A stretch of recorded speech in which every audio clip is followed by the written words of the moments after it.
Well, this is how to change the oil on a trx400ex, and this is the dry sump system with the external tank. Well, I already did a video on it, and turns out that, well, I'm low on oil. So on these, you got to start them up cold, let them run for 5 minutes. No, don't throttle on it or nothing. Let it run 5 minutes. Play with the choke, whatever you got to do to keep it running. No throttling it. Let it run 5 minutes. Exactly 5 minutes, I say, and then shut it off. Wait exactly 3 minutes. You take the dipstick out,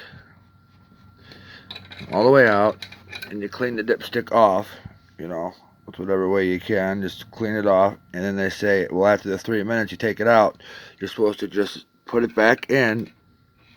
Don't thread it in. Just push it like that, pull it out, and check it. And as you can see, mine's not even reading. That's because my son took it out the other day, and it needed an oil change like 3 weeks ago, and it never got one. So it's low on oil, so it still runs fine. There's no clacking noise or anything like that. But that's how you change the oil on a TRX400EX. That's how you check the oil. Thanks.